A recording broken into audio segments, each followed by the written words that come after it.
Mas, sem mais delongas, vamos para a mensagem. Essa semana, aconteceram alguns fatos que me fizeram pensar, tanto para o bem, quanto alguns fatos ruins que aconteceram.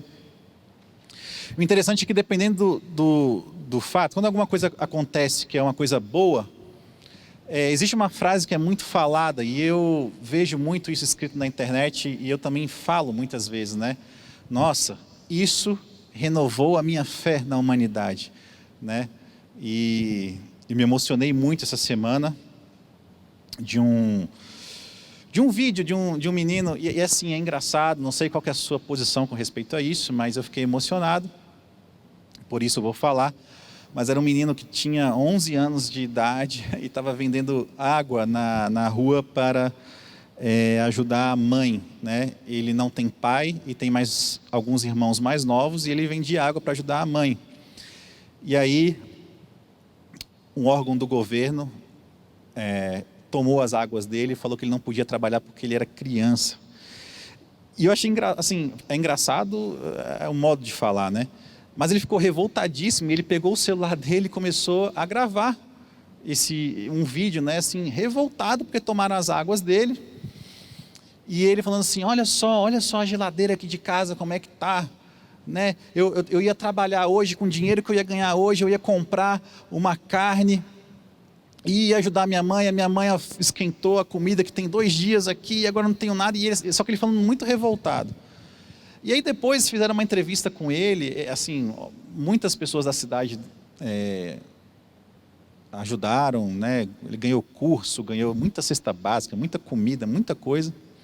E aí fizeram uma entrevista com ele que eu achei assim interessante. Um menino de 11 anos, Quando pediram para ele se despedir e falar algumas palavras finais nessa entrevista, ele chama a mãe dele.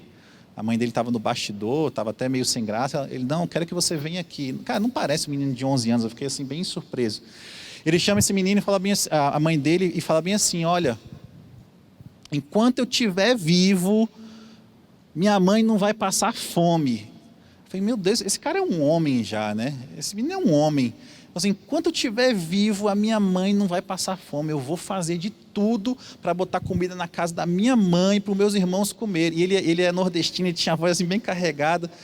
E quando eu olhei isso, eu falei, olha, eu falei essa frase, que eu falei para vocês aqui. Isso renovou a minha fé na humanidade. E eu fiquei assim impressionado.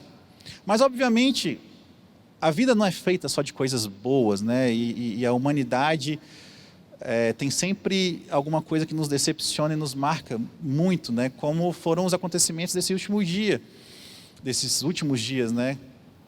Que resultou na morte de uma pessoa no supermercado, uma coisa terrível que aconteceu, que assim não faz o menor sentido, porque assim o ser humano é tão complicado que de uma coisa que já é uma tragédia tentam fazer palanque político em cima da tragédia.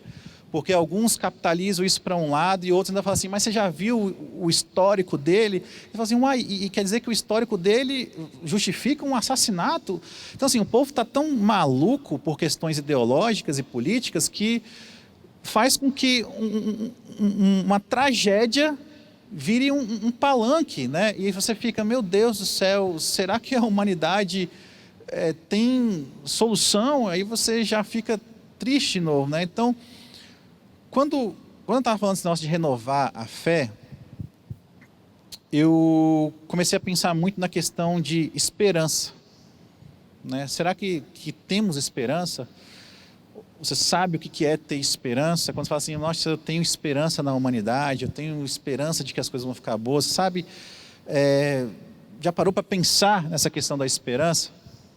E aí eu fui pesquisar algumas coisas sobre o significado de esperança, e sempre tem a ver com expectativa. Mas é engraçado que muitas vezes a gente tem alguns sentimentos que a gente não consegue dar o nome. E por não dar o nome correto, muitas vezes a gente não sabe o que está acontecendo no nosso coração.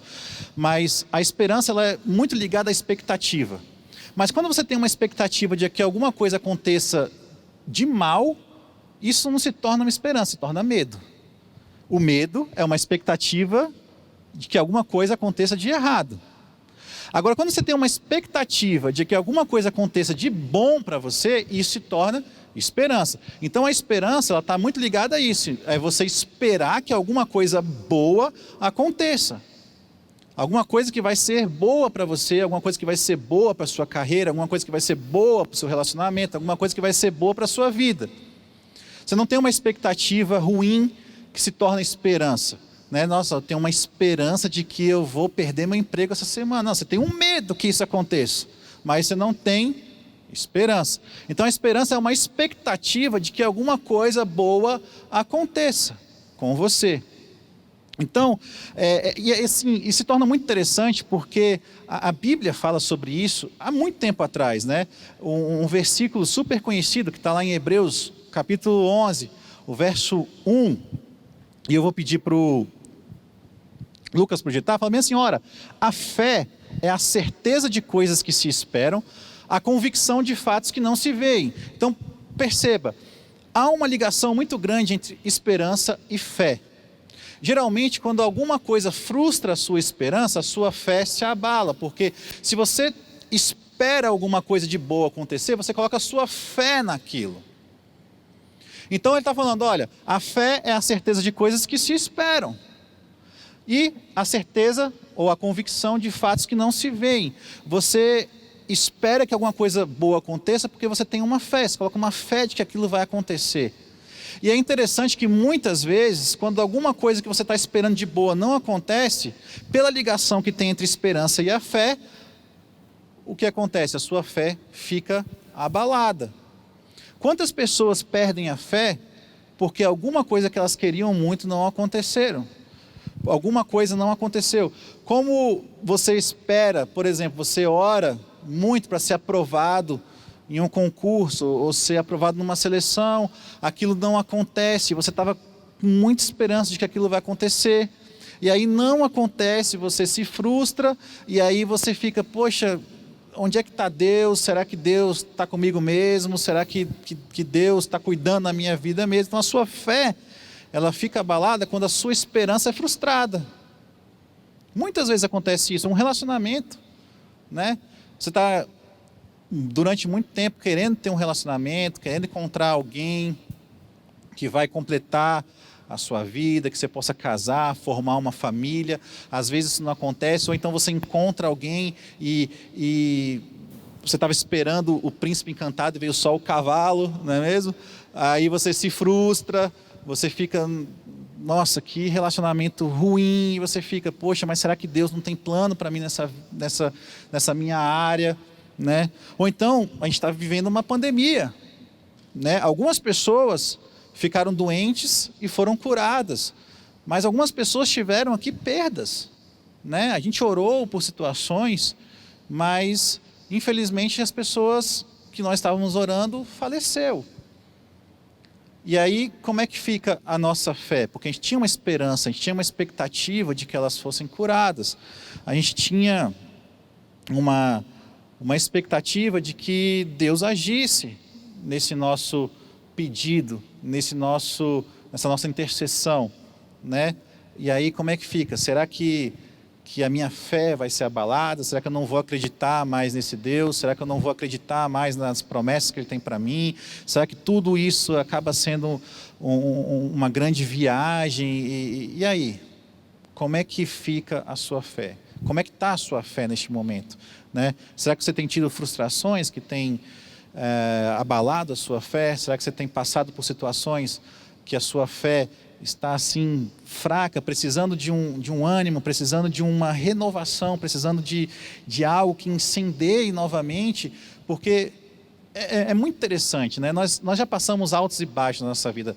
E assim, nenhuma boa fase é para sempre, como nenhuma fase ruim também é para sempre, né? Mas tem dias, cara, que a nossa fé está lá em cima, cara. Você fala assim, olha, se eu for na rua agora e falar de Deus, cara, alguma coisa vai acontecer, porque você está assim, naquele relacionamento com Deus top, né? O negócio está rolando, a parada está conectada, né? Já que a gente está falando aqui do Connect, o negócio conectou, tá o 5G funcionando ali perfeito, né? Mas tem dia, cara, que parece que tem um teto de bronze, assim, que aquilo que você ora não passa nem da parede, né? E aí como é que fica? Será que a gente está entendendo o que é fé? Será que a gente está entendendo quais são as nossas expectativas? Será que nós estamos colocando as nossas expectativas no lugar certo, nas coisas certas? Ou será que a gente está colocando as expectativas nas coisas erradas, estamos nos frustrando porque são coisas erradas e a frustração está abalando nossa fé? Então é sobre isso que a gente vai conversar hoje. E tem duas passagens, mas com um personagem. E essas duas passagens elas são muito interessantes porque mostram como os apóstolos eram pessoas tão próximas do que nós somos hoje, né? E eu acho muito interessante, se eu fosse Jesus, portanto, se eu fosse Deus, e pudesse escolher um time para mudar o mundo, eu não escolheria aqueles 12. E isso me dá esperança, porque talvez se eu estivesse lá, eu poderia até ser escolhido, né? Mas algumas coisas acontecem na vida dos apóstolos, e eu quero ler com vocês Atos 12. Se você tiver sua Bíblia, você pode abrir, pode acompanhar, mas se não tiver, a gente acompanha aqui pelo telão. E Atos 12, no verso 1, diz assim, por aquele tempo, mandou o rei Herodes prender alguns da igreja para os maltratar. Em algumas versões, para os torturarem. Então, esse maltratar parece que não, vou só falar uma coisinha ruim. Não, era para bater mesmo, torturar. Fazendo passar a fio de espada a Tiago, irmão de João. Antes da gente prosseguir, Lucas, você pode colocar na NAA, por favor? Tem aí a NAA?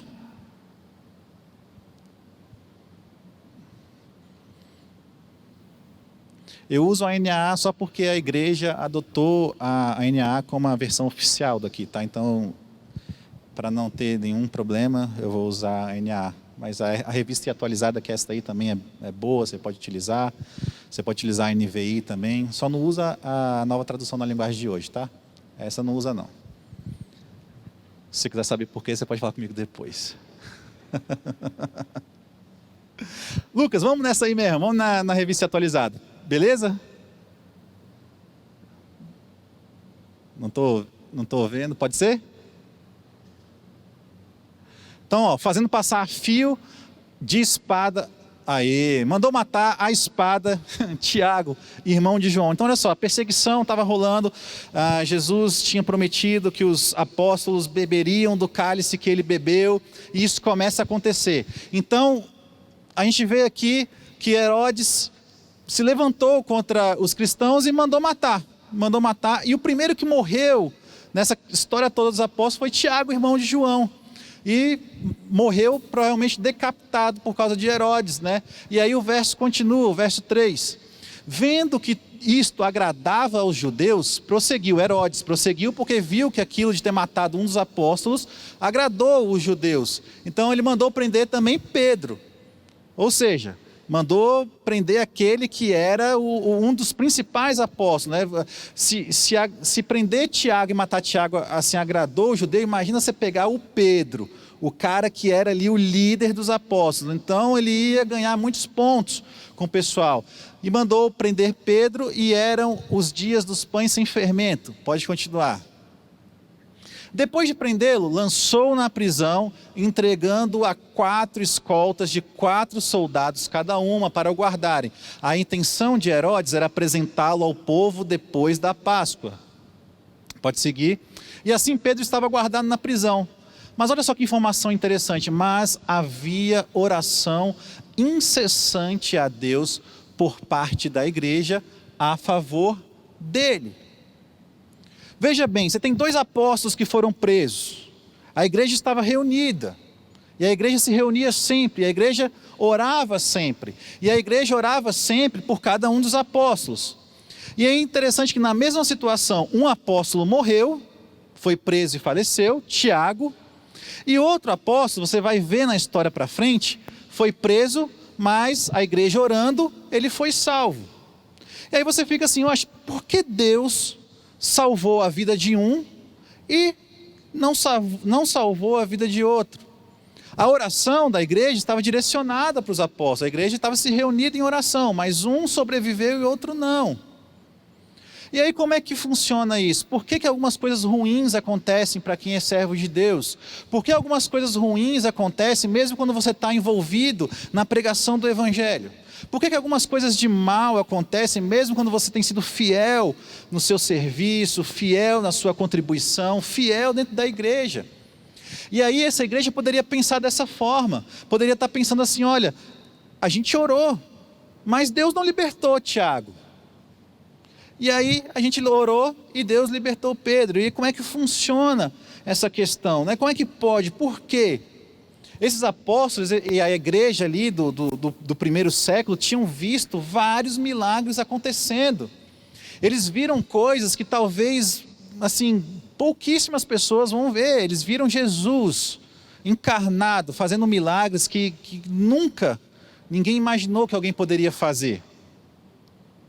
E aí era natural que eles tivessem esperança e tivessem fé de que Deus poderia fazer alguma coisa para libertar, mas não foi o caso. Um faleceu e o outro sobreviveu. No mesmo episódio, na mesma perseguição, com as mesmas circunstâncias. Um foi morto a fio de espada e o outro foi liberto. Se você continuar pelo capítulo 12, você vai ver o que aconteceu com Pedro.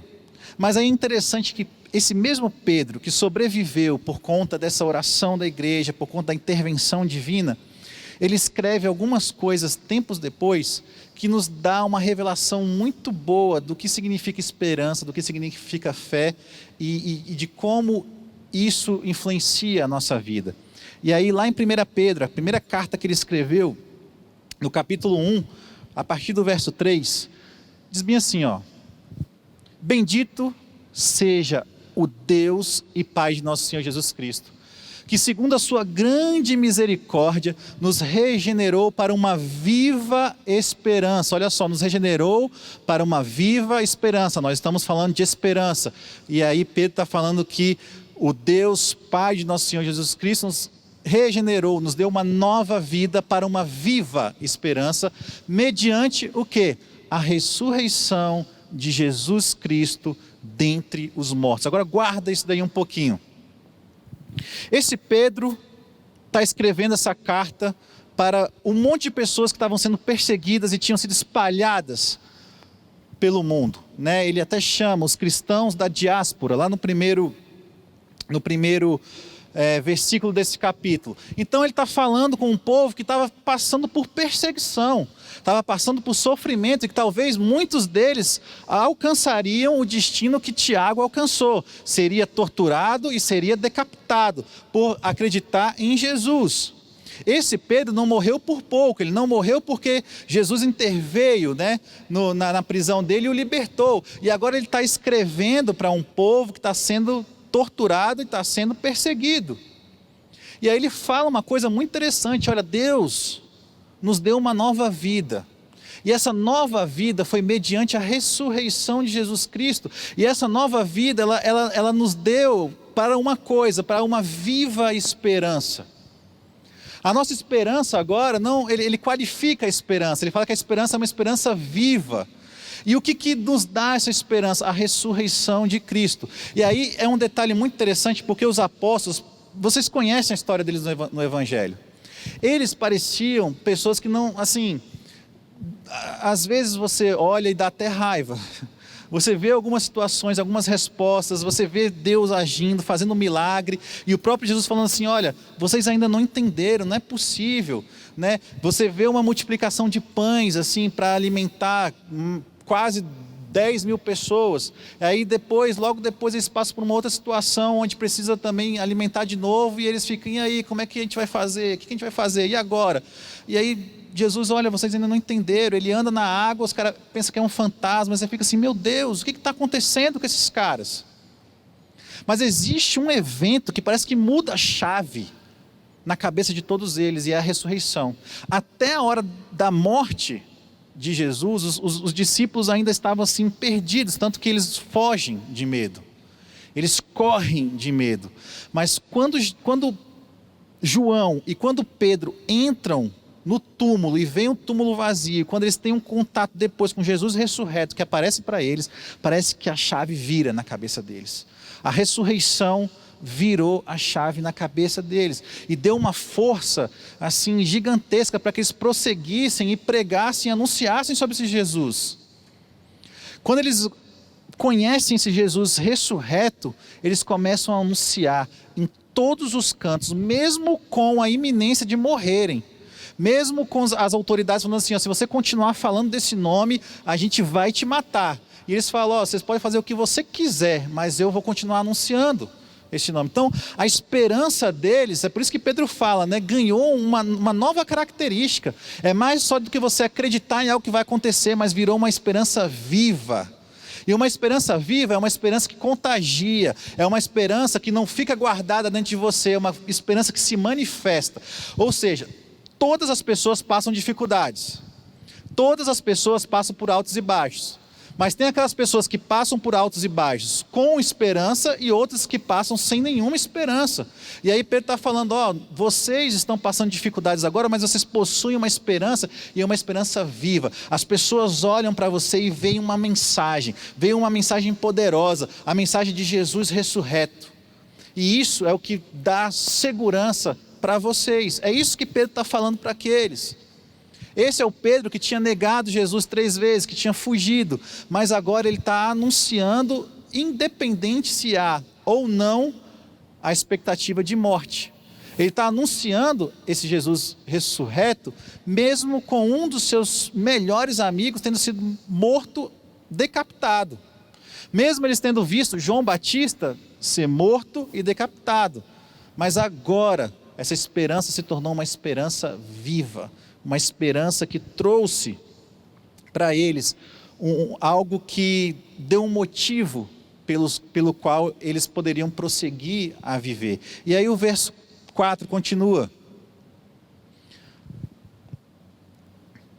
Para uma herança que não pode ser destruída, que não fica manchada, que não murcha e que está reservada nos céus para vocês. Pode continuar.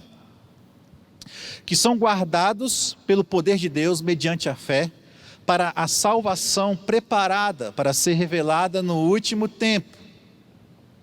Nisso vocês exultam, embora no presente, por breve tempo, se necessário, sejam contristados por várias provações. Olha só que interessante.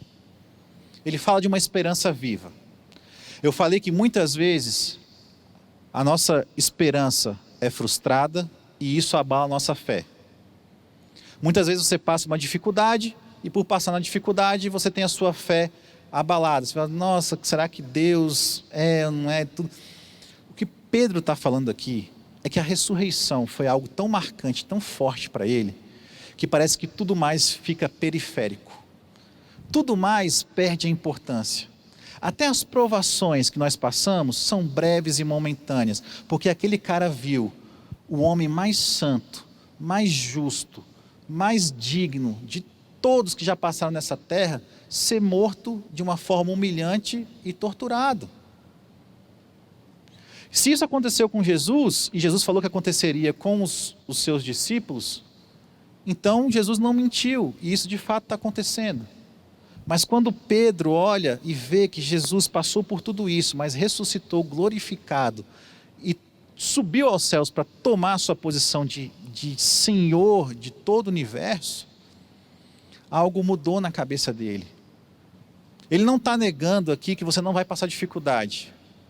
Ele não está negando aqui que você não vai passar problemas. Ele não está negando aqui que você vai passar situações ruins. Algumas vão machucar os seus sentimentos, vão te machucar até fisicamente. Mas o que ele está falando aqui agora é que independente das situações que eu passe, eu tenho uma esperança viva dentro de mim, porque Jesus ressuscitou.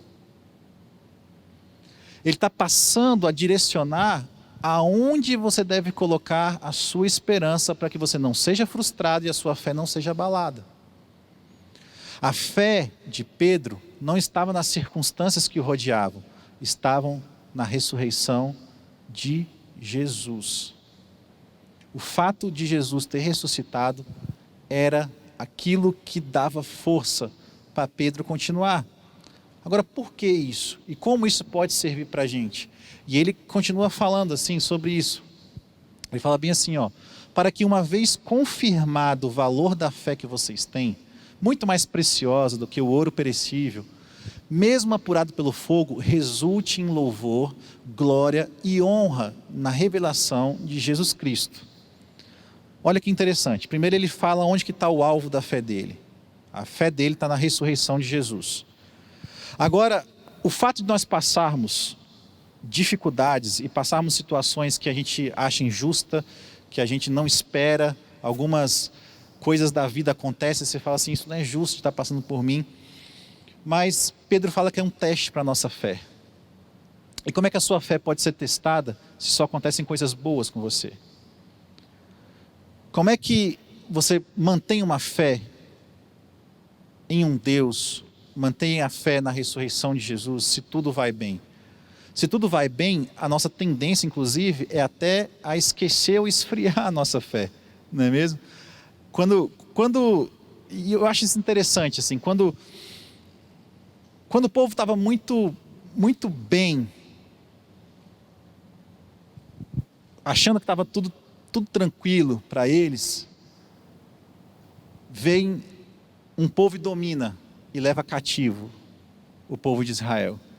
Aí eles sofrem, clamam a Deus. Quase todos os livros ali do Antigo Testamento, quase todos os livros são escritos ali nesse período de sofrimento, e eles falam, Deus, olha para a gente, se lembra do seu povo, e não sei o quê, e a fé ali sendo experimentada. Quantas vezes na história do povo de Israel, você vê isso no livro de Juízes toda hora, o povo está passando uma dificuldade, Deus levanta um juiz, o povo se conserta, fica tudo bem, passa 40 anos, eles caem de novo e começam a idolatrar. Só que isso acontece com a gente o tempo todo. Muitas vezes a gente acha que nós não somos idólatras porque a gente não tem uma estátua na nossa frente. Mas quantas situações, quantas pessoas, quantas coisas nós colocamos no nosso coração que ocupam esse lugar de ídolo no nosso coração?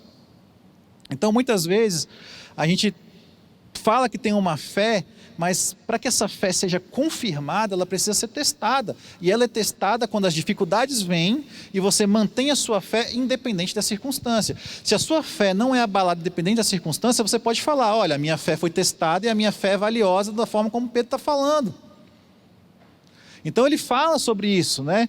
Apurada pelo fogo. E quando isso acontece, resulta em louvor e glória e honra na revelação de Jesus Cristo. E aí ele segue no próximo versículo e fala bem assim, obtendo o alvo dessa fé, a salvação da alma. Então veja bem, Pedro fala, eu tenho um lugar correto para colocar a minha salvação, a minha esperança e a minha fé. E esse lugar correto é a ressurreição de Jesus. Porque quando eu faço isso, eu estou trabalhando com a salvação da minha alma. Todas as vezes que você espera de Deus somente em alguma coisa dessa vida, o apóstolo Paulo fala que você é o mais miserável de todos os homens. É como se muitas vezes eu servisse a Deus como se eu estivesse servindo o gênio da lâmpada, né? Eu oro para que Deus faça isso. Se Ele não fez, Ele não atendeu o meu pedido, não atendeu o meu desejo, eu fico com raivinha, fico triste e vou embora. E aí o que Pedro está falando, olha só, o que está em jogo aqui é algo muito maior só do que a satisfação sua nessa terra. O que está em jogo aqui é vida eterna, existe vida eterna, existe salvação, existe um lugar para onde você vai. E o que abalou tanto a estrutura de Pedro é porque Pedro ouvia toda hora Jesus falando, ó, existe um céu, existe vida eterna, existe um céu, existe vida eterna. Eu vou preparar o lugar para vocês lá no céu. Existe um lugar que a nossa vida não se resume a isso. Um dia eu vou voltar para o Pai, vou preparar o lugar e vocês vão estar comigo. E toda hora ele falava isso. Quando Jesus ressurge dos mortos, Pedro fala, então tudo aquilo que Jesus falou era verdade, existe céu, existe vida eterna, o que a gente está passando aqui é passageiro. Então qual que é o destino da nossa alma? Será que é só ter aprovação das coisas aqui terra? Será que é só eu ter os meus desejos realizados aqui?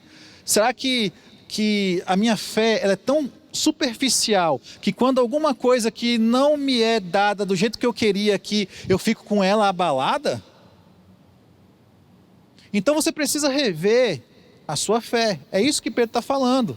Será que você acredita na ressurreição de Jesus? Será que você acredita que de fato ele venceu a morte, que ele foi para o céu e está preparando um lugar para nós e está preparando a vida eterna para aqueles que aceitaram o seu nome? Porque se você acredita nisso, se você coloca a sua fé nisso, as circunstâncias daqui não vão mais ter o poder de abalar a sua fé, porque a sua esperança não está mais na realização de coisas aqui. A sua esperança está que um dia você vai vê-lo face a face e um dia ele vai te receber nessa vida eterna e vai falar assim: muito bom, servo bom e fiel, você foi fiel no pouco, sobre o muito te coloco, e entre agora para a alegria do seu Senhor. Eu quero ouvir isso de Deus. Essa é a minha maior esperança. Essa é a minha maior esperança. Um dia vê-lo face a face. Um dia vê-lo face a face. Então, o que a gente vê aqui é que muitas vezes a nossa fé ela é abalada porque a nossa expectativa está em coisas erradas. Muitas vezes a nossa fé é abalada porque a gente acha que o Espírito Santo é uma espécie de poder que eu direciono para conseguir alguma coisa, né? Eu não sei quantos de vocês acompanham alguns desenhos japoneses, mas eu particularmente gosto muito. E não sei se vocês conhecem um chamado Dragon Ball Z. Olha aí, alguns conhecem, né? Marcou muito a minha infância esse desenho. E tinha uma hora que o Goku, que é o personagem principal, ele tinha um golpe que era a Genkidama. Você sabe o que é isso? Levantava a mão, fazia, né, aquele poder assim, aí quando o poder estava bem grande, ele direcionava assim e acabava com o seu inimigo. Acontece que muitas vezes a gente trata Deus ou trata o Espírito Santo como se fosse esse poder, onde eu acumulo, eu quero muito emprego, Espírito Santo, vai, pá! Eu quero muito uma namorada, Espírito Santo, vai!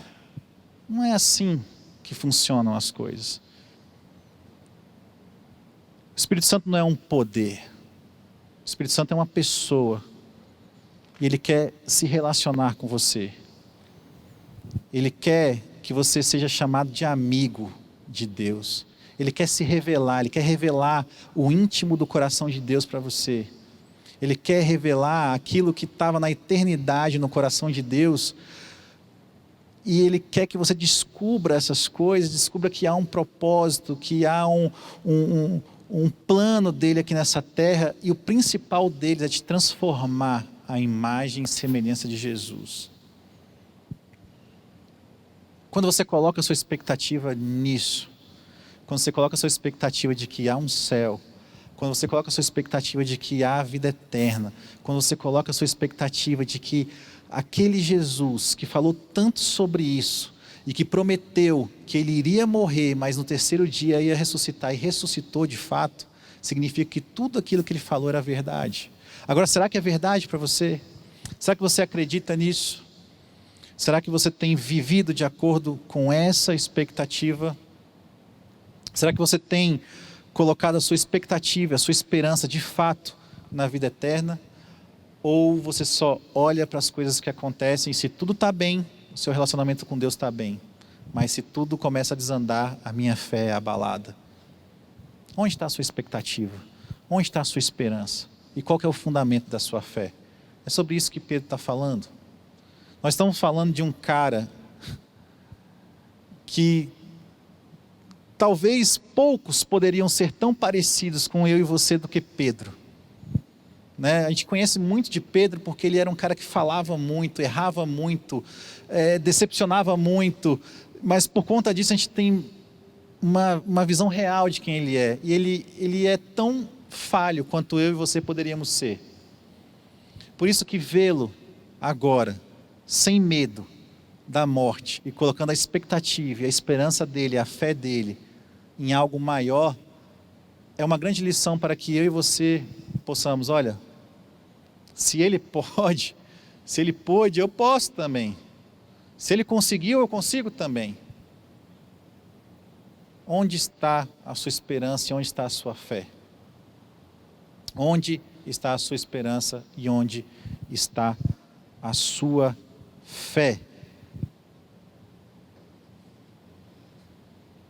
Por causa da ressurreição de Jesus, podemos ter esperança, mesmo quando não temos explicação.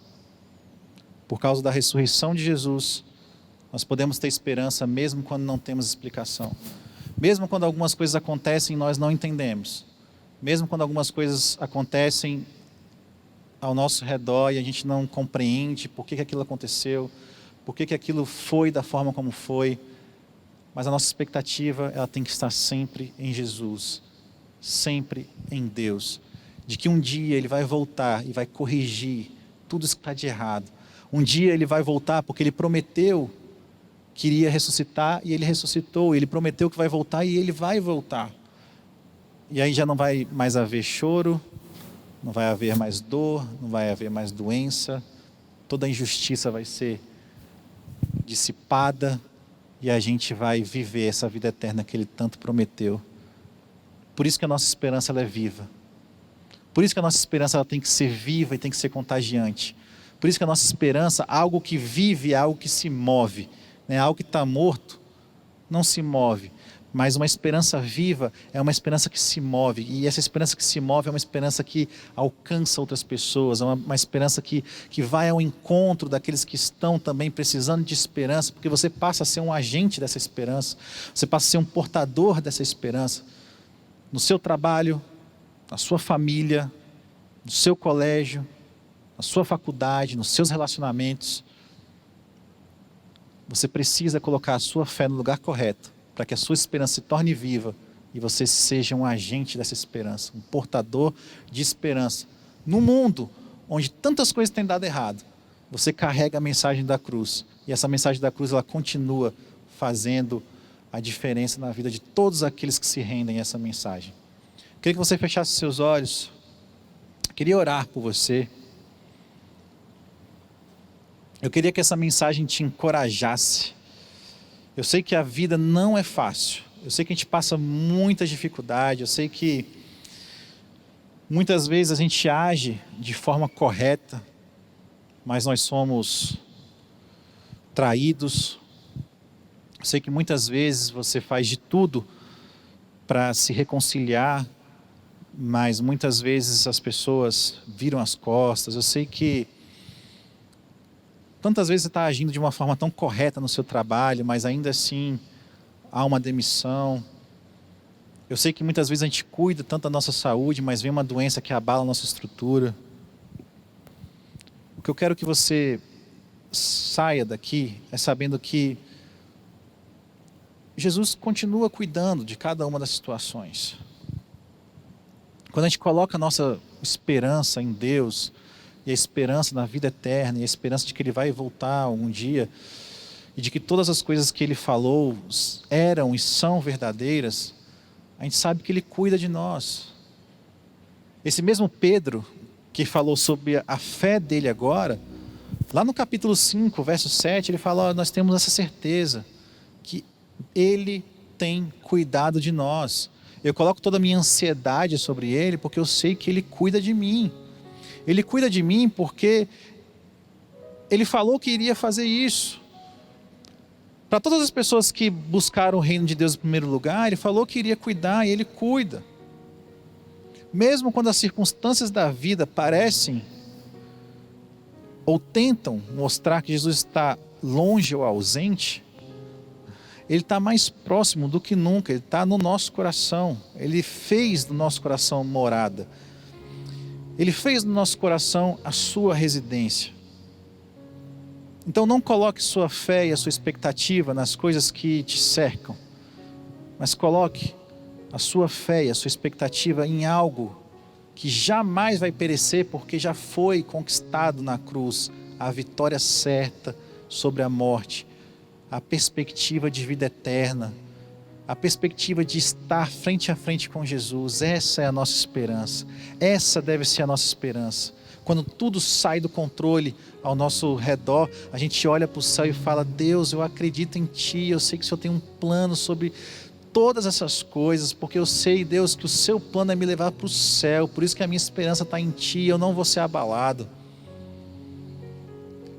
Eu não quero me perder, Deus, com as coisas que aparentam ser boas aqui nessa terra. Eu não quero me perder, Deus, com o sucesso aparente dessa terra.